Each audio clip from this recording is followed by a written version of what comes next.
everybody. It's been a little while. I wanted to come on here and have a little bit of a ramble.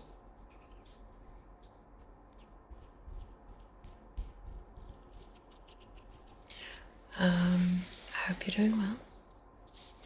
I'm wearing this beautiful new jacket that I bought today, so I wanted to show it off. It's actually reversible. You can turn it inside out and it's stripy. I wanted to have like a statement piece. It's been a very long time since I bought any kind of clothing, so it was,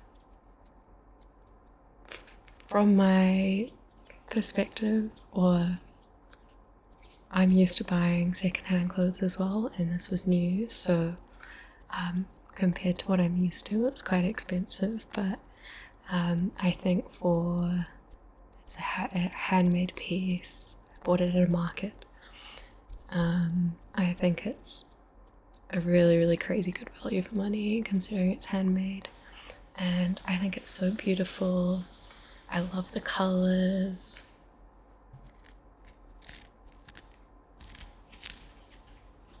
And I'm sure I'm gonna get a lot of use out of it.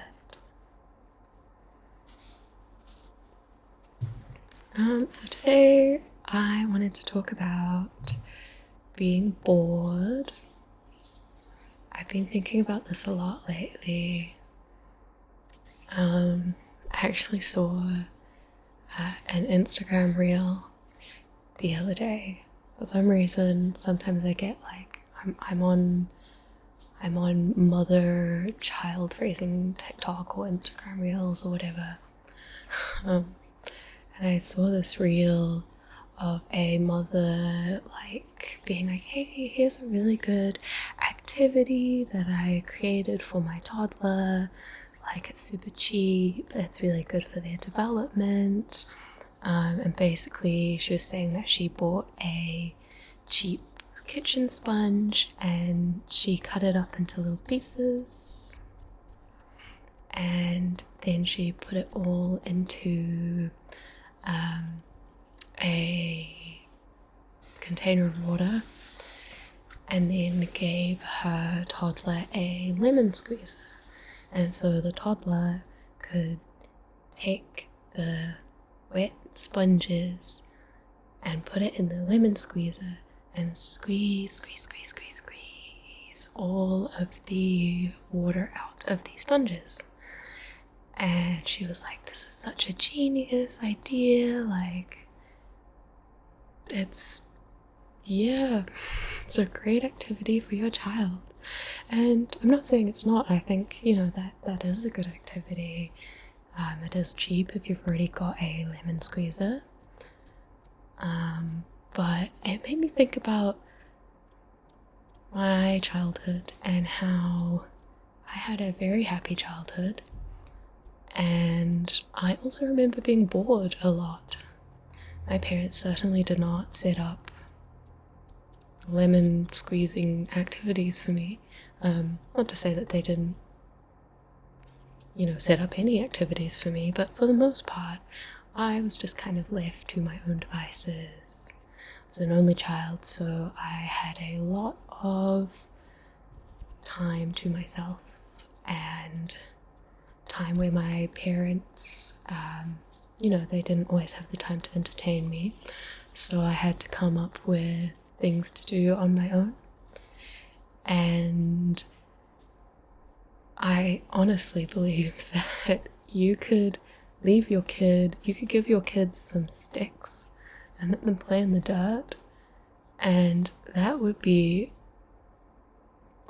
I would say, better for your child's creativity and development than setting up an activity with sponges and a lemon squeezer for them. Because you're giving them a task. You're like showing them, oh look, you can put the sponges into the lemon squeezer and squeeze the water out, maybe even squeeze the water transfer the water from one container to another by squeezing them. But that's like a task that you've set your kid up with. But you could just let them create their own task. And, I'm sure they still do with the sponges, and they're probably not going to do it. They're going to figure out other things to do with it pretty quick. But I think that you don't even need to go out and buy a kitchen sponge and cut it up. Like, when else are you going to use those cut up kitchen sponges ever again? They're probably just going to go in the bin, I reckon.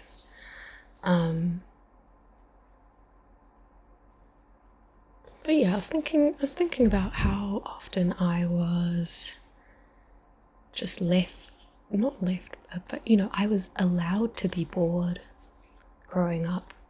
And even in like my school years, I had one extracurricular. I did dancing. I did that once a week and I enjoyed it, but I didn't really want to do anything more than that. And every other day of the week, I would come home and do my homework, and then I would just get to do whatever I wanted. Also important to note, we had no TV growing up, and I had three, not one, not two, but three, not one, not two, but three hours of screen time per week. Every week I was allowed 3 hours. On a Friday, a Saturday, and a Sunday I was allowed 1 hour each. 1 hour each of computer time.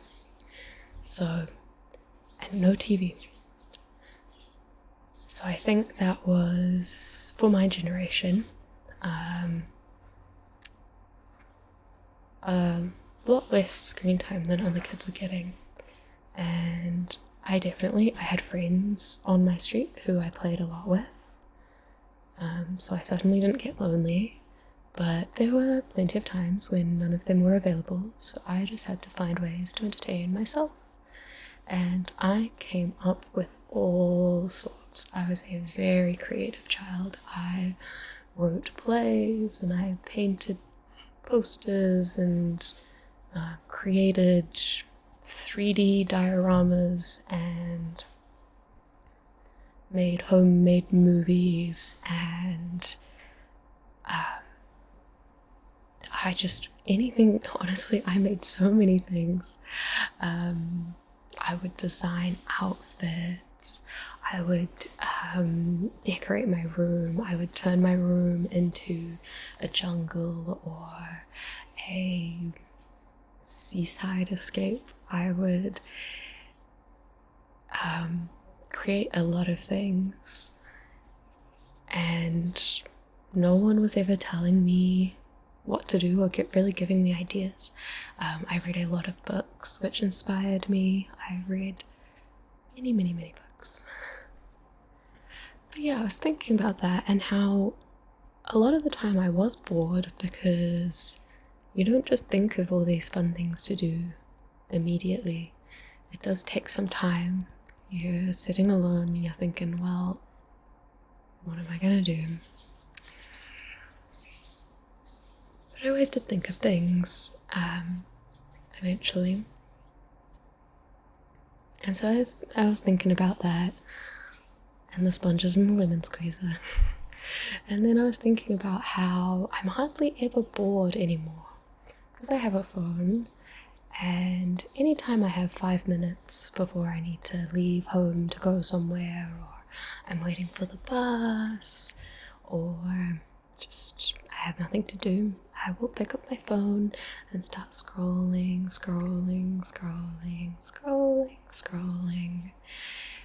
And that is not where I want to be in life. I honestly believe that if you have 5 minutes of time, it is better for your brain to spend those 5 minutes staring at a blank wall than scrolling through Instagram Reels. I think that's true. I don't have any research to prove this, but it feels intuitive to me. Because I used to think that I was aware that, okay, yes, I go on my phone too much, but I thought more about the big activities that I could like swap out, I guess. So I'm like, oh well, instead of going on my phone for an hour, I can write, or I can read, or I can make art. But then I thought, well, yeah, I can do that when I'm at home and I've got these long stretches of time in the weekends where I don't have anything to do. But I still thought, well, in those 5-minute stretches that I have multiple times a day, every single day, when I'm in the middle of cooking and there's kind of nothing to do but wait for my food, get ready,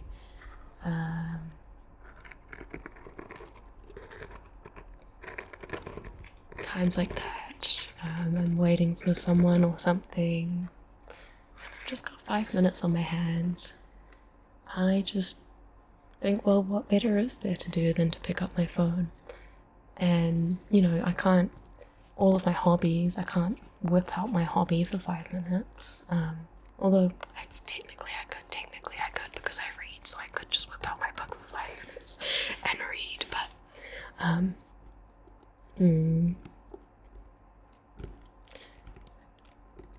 anyways, I wouldn't always have my book on me.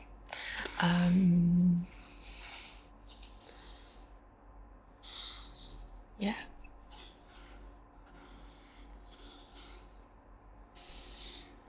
I began to change my way of thinking about it, and I thought, actually, I think it is better for my brain to do nothing in those 5 minutes. Absolutely nothing. And I think that's also the case for eating. I know a lot of people, including me, of my generation, when we eat food, we want to look at a screen while we eat and put something on the TV or put YouTube on, maybe scroll reels while you're eating.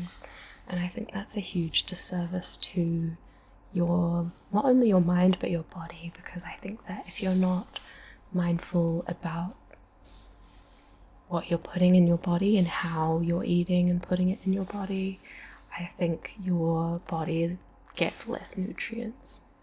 Again, this is not fact checked. This is just my vibes. I'm going off of vibes. But I honestly believe, I keep using that phrase. I think that if you, I'm sure they could do a study on this. They get someone to scroll Instagram Reels while they eat their meal. They get someone else to eat the same meal, and that person doesn't scroll Instagram Reels, and they think about the food, and maybe they thank the food before they put it in their body. I think that they would get more nutrients out of it. And I'm also a bit spiritual, but I don't even mean it in a spiritual sense. I mean, like, you will be eating slower, so you'll be chewing more, so you'll be like digesting more, like the digestion process starts sooner and it's more digested for when it goes down. I reckon it's the thing. Anyway, the other day I've been trying to put this into practice more often recently, and the other day I was waiting for my food to get heated in the microwave, and while I was waiting, I decided to eat the rest of a punnet of cherry tomatoes that I had in the fridge. And usually I would be on my phone, but this time I was not on my phone. So I was eating these cherry tomatoes, and I had nothing to do except for think about the cherry tomatoes. And I thought about all the different things that one could think about cherry tomatoes. You could think about the way it's grown. You could think about the way that the cells make up a cherry tomato. I'm not a biologist, so I don't know. If you were a physicist, maybe you could think about, you would know why the tomato is red, because it bounces certain wavelengths of light off of it and not others. And maybe if you knew some history about tomatoes, you would know how, you know, how they were. I mean, actually, no, I don't know. I was gonna say, like, maybe that's not history, but maybe someone would know about all the different types of tomatoes and cherry tomatoes, and I'm not sure if cherry tomatoes have always existed naturally, or if they've kind of been a man-made invention. You know, you take a regular tomato and then you like breed the smallest types of tomatoes until you get a strain or variety that is only very small, tiny cherry tomatoes.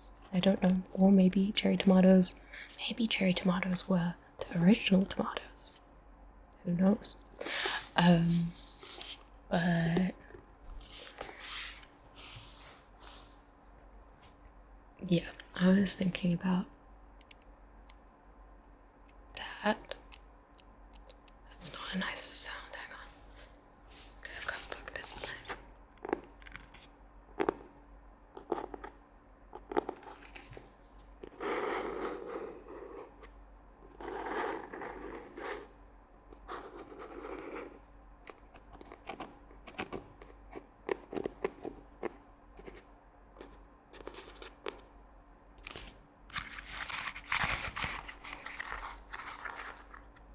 Yeah, and then I thought about, well, what is the thing about cherry tomatoes that I'm most interested in?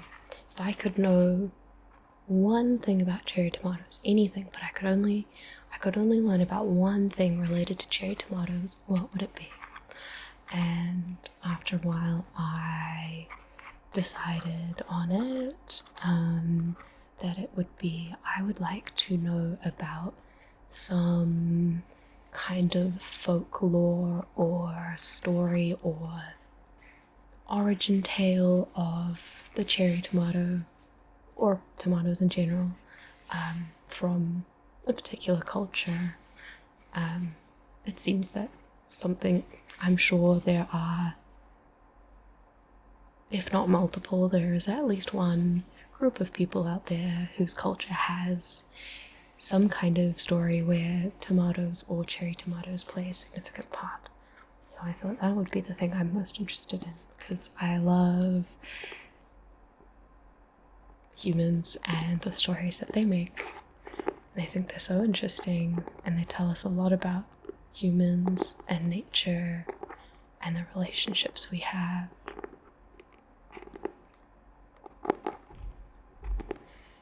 But yeah, I was thinking, you know what? I was so creative and I could come up with so many things to do as a kid. How much better is it now that I'm an adult and I have so much more knowledge of the world? I have had so much more exposure to various ideas. So my potential for coming up with interesting things to think about and interesting things to create is so much larger than when I was a child and I didn't have very much to go off of. So, to be honest, I think it should be easier than ever to be off my phone, to be creative. Yeah, so my goal for myself at the moment is to be on my phone less, even in the sort of 5-minute moments. And yeah, just appreciate the present moment and see what interesting ideas come to mind when I'm not constantly scrolling and when I let myself be bored. So I hope you can let yourself be bored sometimes as well. And maybe you'll come up with some cool new ideas.